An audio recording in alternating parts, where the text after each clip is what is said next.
to the dairy industry and to many other across many markets. So I'd like to welcome Pawel Grochowicz to the stage. Thank you.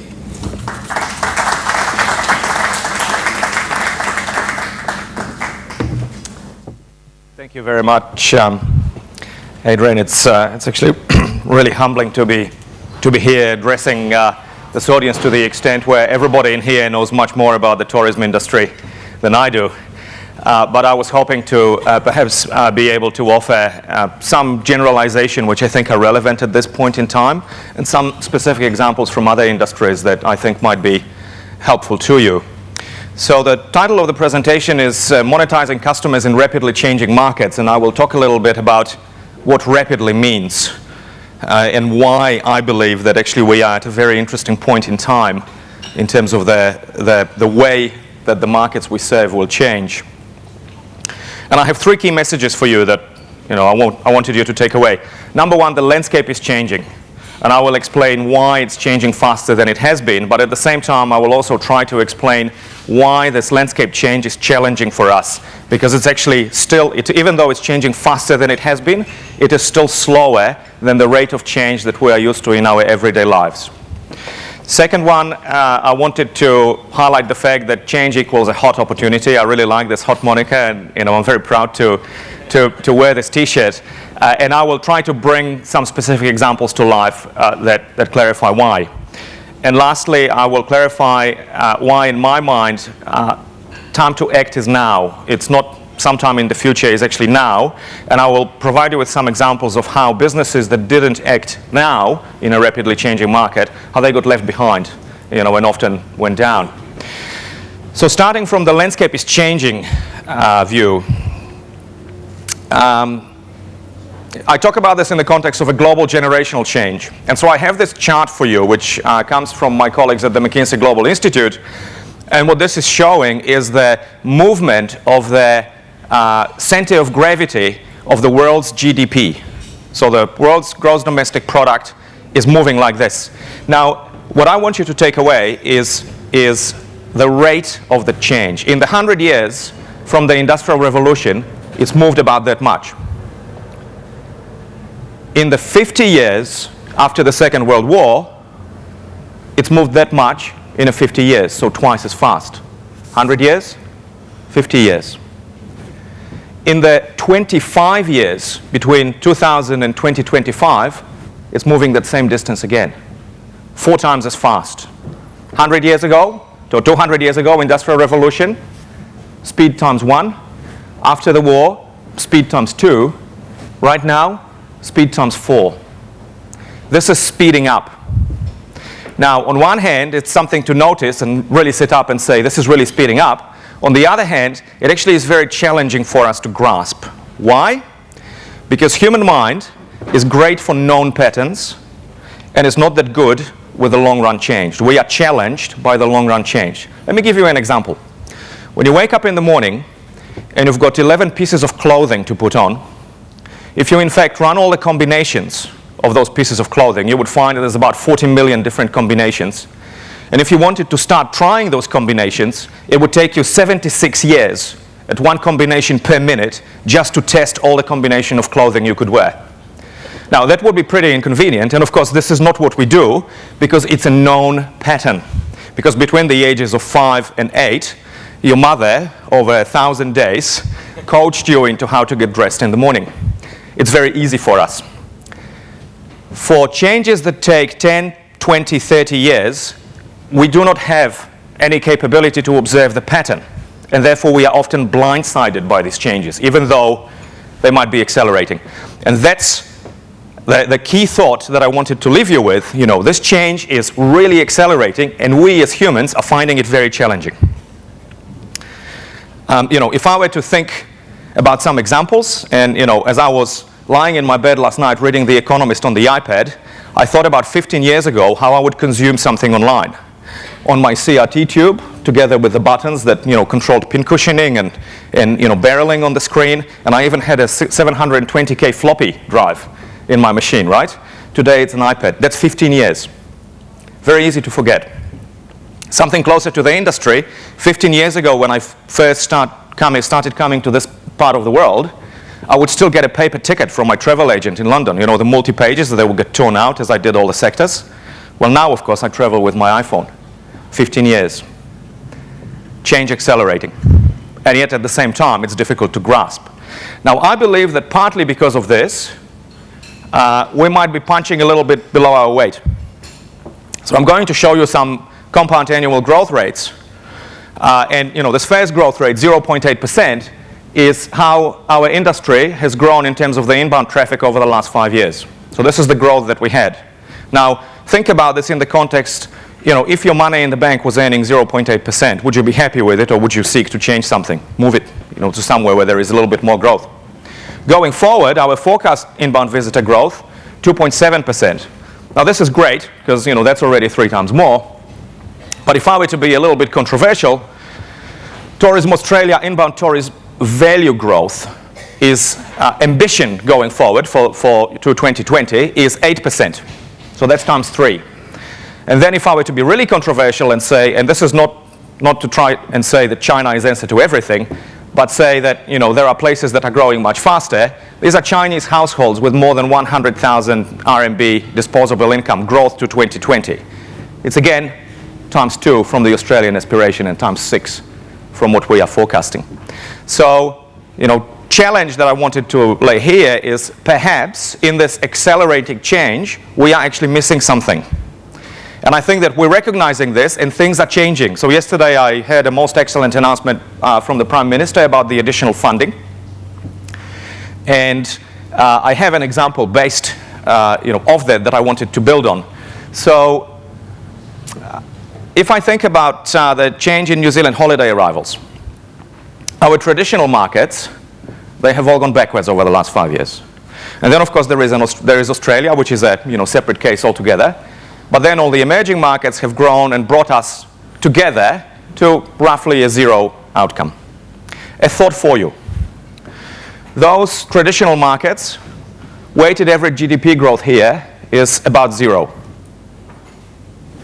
Those emerging markets, China, Malaysia, India, Indonesia, weighted average GDP growth is 5.1% in these markets. So no growth, fast growth. If I then think about the funding, currently Tourism New Zealand funding towards these markets, and that's, by the way, an approximation and my disaggregation, just from public domain information, about $25 million here to those traditional markets, about 15 to these new markets.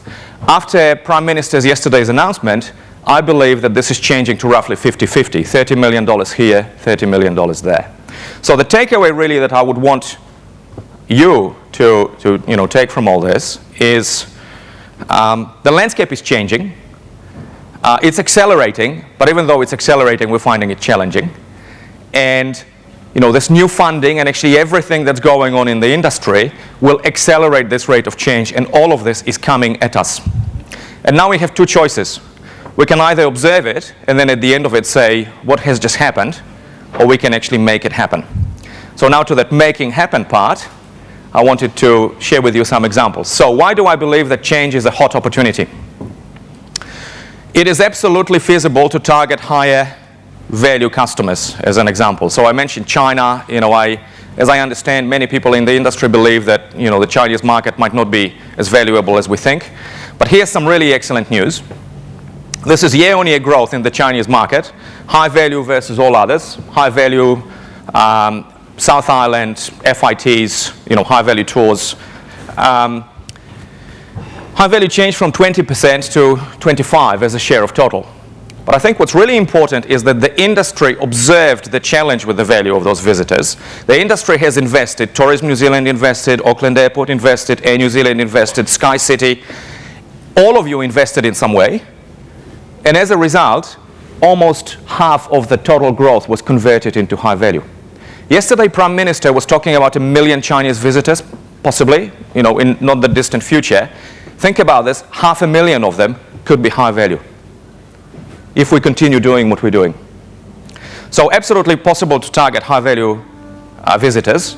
And if you think about high value, that means wider spread. So there's obviously people here from around the country, from the regions. So example, group visitor footprint. So these are regional, these are RTOs. For a tour, it's all concentrated in Auckland and Rotorua, as we know, two locations. 90% of the quite modest footprint in just 2 locations. Look what happens when you move to FIT. 2 things. So obviously you immediately can see massive spread, but 2 things. Number 1 is 3.5 times the footprint in total, and number 2, about 60% of the total footprint is in the regions. 500,000 Chinese visitors in the regions in not too distant future. So if I were to take this specific example and put it together with some of the things that I said before, number 1, the GDP growth. So these new emerging hot markets are growing very fast. Number 2, we've got funding increases. Industry is acting at the macro level and at the micro level. All of this is coming at us. Number 3, we've got the value growth together. It's a confluence of hot opportunity. All of this is coming, but we need to act in order to be able to accommodate it.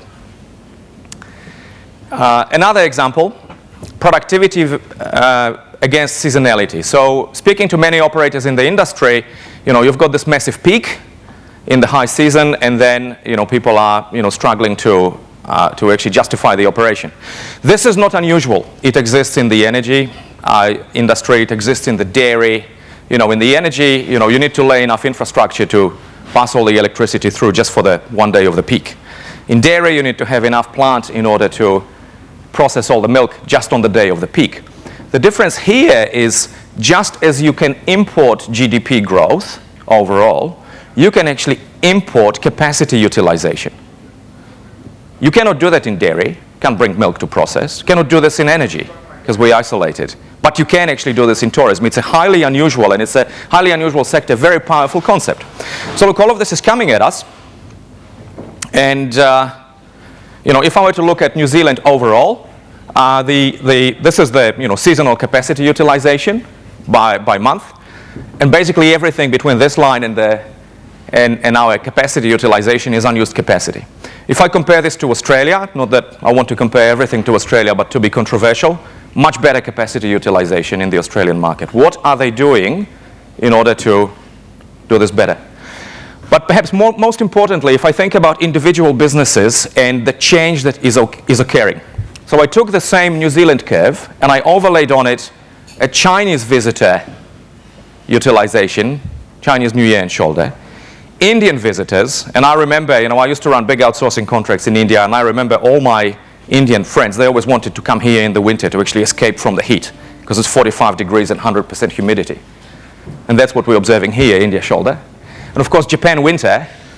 Imagine if all of a sudden your infrastructure that you've laid on in your businesses was utilized in this significantly better way. Massive opportunity. So, I recently spoke to an operator who's saying, look, Indians, they negotiate really hard. They pay 15% less, but you know what? They keep the operation running in the off-season. So, together, again, hot opportunity for your business in adjusting the mix. But of course, you have to be able to access that mix. You have to be able to cater for it. And we will hear a lot about it in the coming days.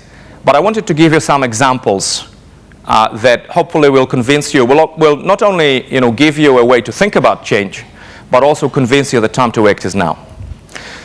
So starting from this concept of the growth horizons, and I have some examples from the industries that are known here. So if I take telecom, it used to have the fixed line, but then of course we know it all topped out. So then it went into mobile, and then it went into broadband, and now it's selling fiber. Now, was it easy? No. I was actually sitting on that management team. We had lots of challenges. We lost out in mobile. We were not fast enough. This was a long-run generational change. We were not aware of it. We were not fast enough, and Vodafone stole the march. New Zealand is one of the very few markets where the second entrant took a greater share than the incumbent. But that's what happens if you're not aware of the change that's occurring. We got it wrong in broadband partly too, because we didn't go fast enough and we got regulated. So, this is challenging. This is not easy. But the concept I wanted you to take away is thinking about it in horizons. Let's take New Zealand Post. Seemingly a business where the core is going away. I mean, who's receiving letters these days anymore? And soon they will only be 3 times a week probably. So, of course there was mail. But then the very same online move that killed the mail opened up online purchases, which then resulted in a fabulous growth in the courier business. And then, of course, they went into Kiwi Bank, because if I've got all the post shops, why shouldn't I open financial services? And now they're in the directories, and, Localist is finding it quite difficult.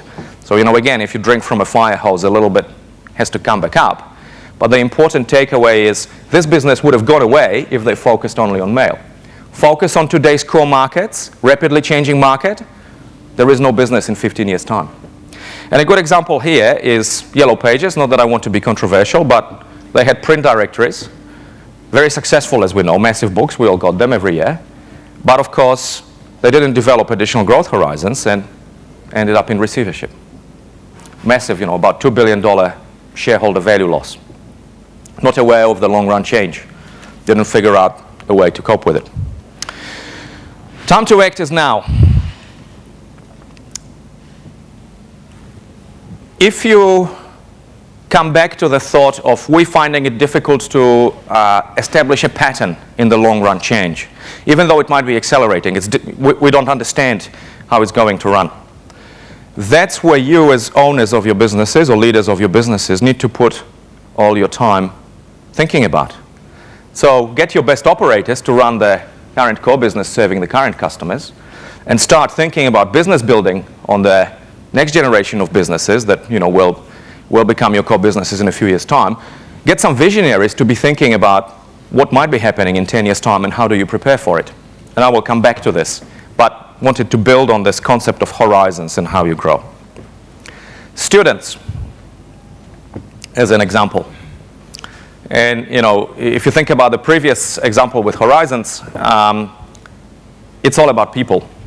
When I go and speak at career evenings in New Zealand's universities, invariably the New Zealanders are looking at me saying, hey, you've been in England and the US, how can I go there? And the Indian and Chinese students, who are here are saying, how, you came here and you stayed here, how can I stay here? Massive opportunity. You want to access new markets that are difficult to understand for Anglo-Saxons. There are plenty of educated people who are culturally relatively well aligned because they're living here and studying here who could help. Now, students is actually a bigger opportunity because I insist that we're not linking the tourism and education enough. And there's a massive opportunity with, for example, 30,000 Chinese students in our country right now whose wealthy parents are coming here, traveling here. And when I ask at the university, do you have a parent program? Invariably they say no. Opportunity, 30,000 times 2, 60,000. High net worth individuals, because they have their kids studying in an expensive university in a Western country. 60,000 high net worth individuals who are coming here probably twice a year. Where are they and how are we accessing them? Now, there's a bunch of other examples and perspectives on this. For example, someone mentioned, why do we have graduation ceremonies a number of months after the course has finished? And all those overseas parents can't come because they've already gone back home. Well, I actually went digging into this, and what I found is the reason for it is because 50 years ago or 30 years ago, all the exam papers would go on a ship to the UK to be marked, and then they would come back several months after, and then there was a graduation ceremony. Well, guess what? They are now getting marked in here. Graduation ceremony could be a day after graduation. 30,000 graduates a year, 60,000 high net worth individuals in New Zealand for the ceremony. Just a thought. So, thinking then back to the growth and the growth horizons, and maybe trying to put some a little bit more specific framework around this for you. I thought about the 7 degrees of freedom in the context of growth. So, starting from something really simple, more sales to same customer mix. Now, I remember when my friends at a European telecommunications company issued a business broadband package, which was basically the same broadband connection as the regular broadband connection, but it came with a guild certificate saying this is a business connection and it's capable of running 4 computers. And they put it to the small businesses. They actually made a lot of money out of this. It didn't actually cost them anything other than providing some manuals and catering to the need, because all of a sudden they got a whole lot more connections from the small businesses. They were making a whole lot more money from those connections, even though it was exactly the same product. So, we are dealing with higher with wealthy people, high net worth individuals, it's easy to forget what's happening in those markets. They are willing to pay. And if one argues that we might be perhaps too expensive at the low end of the market, relatively, because we're far away, because our product is relatively small scale, we possibly might be great value, maybe one would argue too cheap, at the luxury end. So obviously product has to be matched with the price, and you can't take it too far, but here's a thought for you to take. Would you make your lower end product better value? Would you raise your price on the high end product? Existing products to new customers. A great example that I actually learned at TRENZ, a business, an activity-based business, a tourism business here in New Zealand, attracted Bollywood stars who were filming in the South Island. These Bollywood stars blogged on their social media. The business supported it. Now their biggest customer base is actually Indians.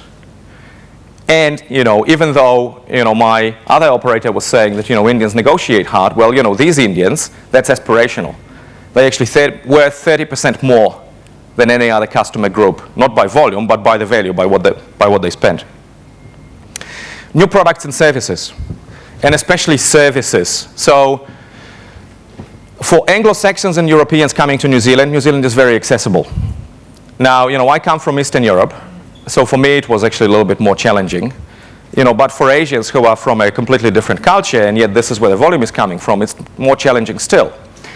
What are the new services that we are going to lay on in order to accommodate the growth?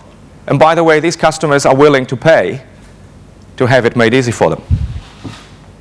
Better delivery systems for customers. A great example with Sky City, for example, the high roller program, where everything is laid on and it's an integrated system, all the way from the door, in China or wherever it is, through to the personal individual suite, here in Auckland, escorted, everywhere. Now, of course, that's a very small segment, but how can we make it easier? And I think Ken and David will be talking about accessing these customer bases through new channels, accessing them directly, because they're evolving so quickly.